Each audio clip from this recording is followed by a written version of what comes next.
नमस्कार, मैं राकेश मोहन सिंह और आप देख रहे हैं नेक्स्ट 9 न्यूज पॉलिटिकल बाइट। दर्शकों, आज राम मंदिर प्राण प्रतिष्ठा कार्यक्रम का समापन हो गया है। पूरे विश्व की नजर राम लला प्राण प्रतिष्ठा कार्यक्रम पर थी। पूरे देश में आज हर्ष और उल्लास का मौका था, लेकिन कांग्रेस के लिए आज का दिन भारी हो गया है। कांग्रेस के दिग्गज नेता आचार्य प्रमोद कृष्णम ने कांग्रेस की माथे पर चिंता की लकीरें उभार दी हैं। कांग्रेस आला कमान का कहना था कि हम राम मंदिर के प्राण प्रतिष्ठा कार्यक्रम में नहीं आ पाएंगे क्योंकि ये पीएम मोदी का प्रोग्राम है, ये एक राजनीतिक स्टंट है। लेकिन राम की तौहीन करके कांग्रेस बुरी तरह से फंस गई है। कांग्रेस को समझ ही नहीं आ रहा है कि लोकसभा से पहले ये कांग्रेस का बड़ा राजनीतिक नुकसान हो सकता है। खबर बताता हूं आपको विस्तार से। मीडिया से बातचीत के दौरान कांग्रेस नेता आचार्य प्रमोद कृष्णम ने कहा कि आज सनातन के शासन और राम राज्य के फिर से स्थापित होने का दिन है। सदियों के संघर्ष और हजारों लोगों के बलिदान के बाद ये दिन आया है। मुझे लगता है कि अगर प्रधानमंत्री नरेंद्र मोदी ना होते तो ये संभव नहीं होता। राम मंदिर की भव्य प्राण प्रतिष्ठा के मौके पर प्रधानमंत्री नरेंद्र मोदी मौजूद रहेंगे।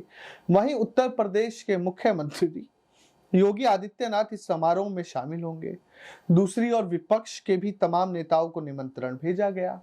कांग्रेस अध्यक्ष मल्लिकार्जुन खड़गे, सोनिया गांधी और लोकसभा में पार्टी के नेता अधीर रंजन चौधरी को अयोध्या में राम मंदिर के प्राण प्रतिष्ठा समारोह के लिए व्यक्तिगत रूप से निमंत्रण भेजा गया था। प्राण प्रतिष्ठा समारोह के लिए पूर्व प्रधानमंत्रियों मनमोहन सिंह और एचडी देवगौड़ा को भी न्योता मिला। इंडी के कई नेताओं ने घोषणा की है कि वो कार्यक्रम का हिस्सा नहीं बनेंगे। कांग्रेस ने घोषणा की कि वह इस समारोह का हिस्सा नहीं होगी। पार्टी के नेता जयराम रमेश ने एक बयान में कहा कि यह कार्यक्रम भाजपा और संघ का है। यहाँ आधे अधूरे मंदिर का उद्घाटन किया जा रहा है। सपा प्रमुख अखिलेश यादव समारोह का हिस्सा नहीं होंगे।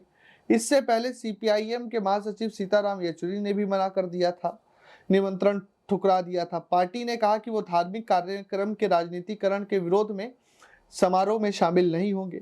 इसके अलावा पूर्व कांग्रेस नेता और राज्यसभा सांसद कपिल सिब्बल भी शामिल नहीं हुए। तृणमूल कांग्रेस के अध्यक्ष और पश्चिम बंगाल की मुख्यमंत्री ममता बनर्जी भी कार्यक्रम में शिरकत नहीं कर पाई। उद्धव ठाकरे के नेतृत्व वाली शिवसेना भी समारोह में शिरकत नहीं कर पाई। वीएचपी ने राजद में लालू प्रसाद यादव को निमंत्रण दिया था, जिसे ठुकरा दिया गया।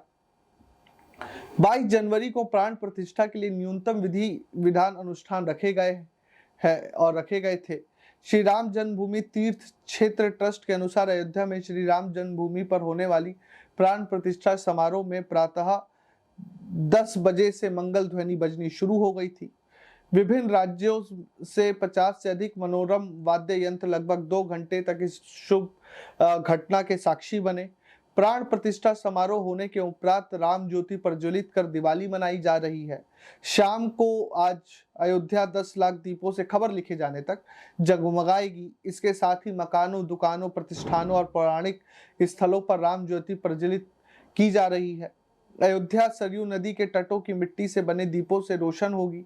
रामलला, कनक भवन, हनुमानगढ़ी, गुप्तार घाट, सरयू तट, लता मंगेशकर चौक, मणिराम दास छावनी समेत 100 मंदिरों, प्रमुख चौराहों और सार्वजनिक स्थलों पर दीप प्रज्वलित किए जाएंगे। तो ये तमाम चीजें आज हुई।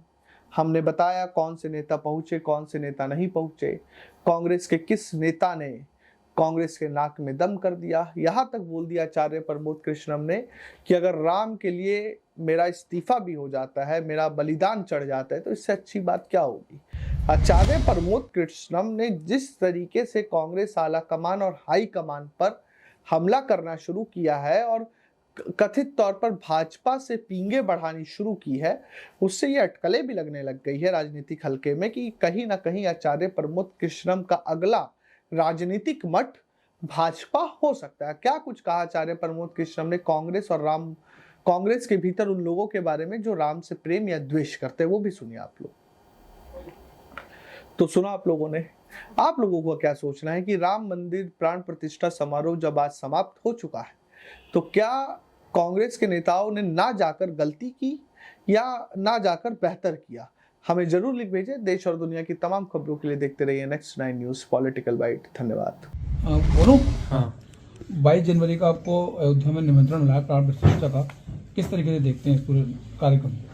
राम मंदिर की प्राण प्रतिष्ठा का निमंत्रण मिलना परम सौभाग्य का विषय है। यह हमारे कई जन्मों के पुण्यों का फल है। मुझे बेहद प्रसन्नता हो रही है। मैं बड़ा भावुक हूँ। भगवान श्री राम की जन्मभूमि के मंदिर की प्राण प्रतिष्ठा, उसके साक्षी बनेंगे हम। 22 जनवरी भारत के गौरव का उत्सव है। तमाम देशवासियों को इसको पूरे हर्ष और उल्लास के साथ मनाया जाना चाहिए। भगवान राम जब लंका फतेह करके अयोध्या लौटे थे तो एक दिवाली तब मनी थी, और एक दिवाली 22 जनवरी को मनाई जाएगी। कांग्रेस तो कह रही है भाजपा का राजनीतिक कार्यक्रम है। देखिए, भारत एक धर्मनिरपेक्ष राष्ट्र है। धर्मनिरपेक्ष राष्ट्र होने का मतलब ये नहीं कि राम विरोधी राष्ट्र है। भारत के संविधान के प्रथम पृष्ठ पर बाबा साहब अम्बेडकर ने जो संविधान हमें दिया, उस पर राम दरबार का चित्र अंकित है। तो भारत के संविधान पर भगवान श्री राम की कृपा से राम दरबार का चित्र अंकित है।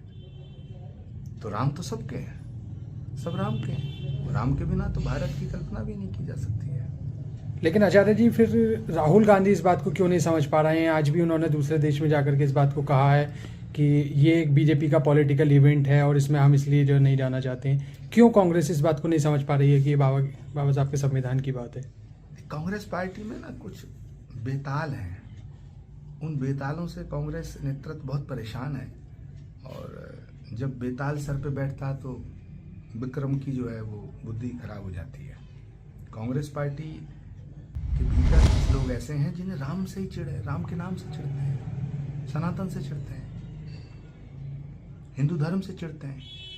तो ये हमारी पार्टी का आंतरिक मामला है। लेकिन कांग्रेस पार्टी के अंदर 80% नेता और कार्यकर्ता ऐसे हैं जो भगवान श्री राम के पथ पे चलना चाहते हैं और भगवान श्री राम के मंदिर का दर्शन करना चाहते हैं। हमारे बहुत नेता 2-3 दिन पहले अभी श्री राम लला का दर्शन करने गए हैं, और पूरी कांग्रेस पार्टी में ज़्यादातर लोग भगवान श्री राम के दर्शन करने अयोध्या जाएंगे। अखिलेश यादव और राहुल गांधी कह रहे हैं कि प्राण प्रतिष्ठा के बाद हम जो है दर्शन करने अयोध्या आएंगे। किस तरीके देखते हैं इस बयान को? अखिलेश यादव जी से मैं पूछना चाहता हूँ, 22 के बाद क्या मंदिर की मूर्ति बदल जाएगी? क्या बदल जाएगा? या ये राम जन्मभूमि का जो ट्रस्ट है बदल जाएगा? अयोध्या बदल जाएगी? पुजारी जी बदल जाएंगे? तो अगर बाद में जाना है तो 22 को ही चले जाएं। अब किसी के घर ब्याह हो किसी तारीख को, आप पहुंचो बाद में। ये उत्सव का दिन है। अखिलेश जी को इसको शान शौकत से मनाना चाहिए। और फिर समाजवादी पार्टी के लिए तो एक बहुत बड़ा सुंदर सुनहरा मौका है अपने पापों के प्रायश्चित करने का, अपने तमाम धागों को मिटाने का। अखिलेश जी को तो जरूर जाना चाहिए। नहीं तो इस तरीके के जो बयानबाजी कर रहे हैं वो क्या दिखाना चाहते हैं कि पीएम मोदी का और सीएम योगी का विरोध कर रहे हैं तरीके से? मंदिर कोई योगी जी और मोदी का थोड़ा ही है। मंदिर तो भगवान राम का है। अगर मोदी जी की जगह भारत का प्रधानमंत्री कोई और होता और उसको राम मंदिर ट्रस्ट आमंत्रित करता तो उसे भी जाना पड़ता। क्या और पार्टी के नेता मंदिर नहीं जाते हैं? कुछ नहीं, मुझे लगता है विनाशकाली विपरीत बुद्धि। मैं तमाम विपक्ष के नेताओं को ये कहना चाहता हूं कि आप भाजपा से लड़ो, राम से लड़ने की कोशिश मत करो। आप भाजपा का विरोध करो, भगवान राम का विरोध मत करो। आप भाजपा का विरोध करो, सनातन का विरोध मत करो। आप भाजपा का विरोध करो, लेकिन अयोध्या का विरोध मत करो। राम सबके हैं, अयोध्या सबकी है, सनातन सबका है।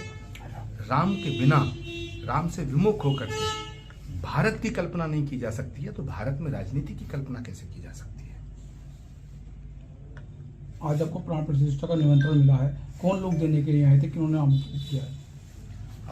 संभल क्षेत्र के जो कुछ श्री राम जन्मभूमि ट्रस्ट से जुड़े लोग थे, जिनमें कुछ आरएसएस के लोग थे, कुछ विश्व हिंदू परिषद के थे, कुछ और भी सामाजिक कार्यकर्ता थे। सब मिलकर के श्री कल्की धाम आए और मुझे विधिवत निमंत्रण दे के गए हैं। ये मेरा सौभाग्य है। ठीक है, ठीक।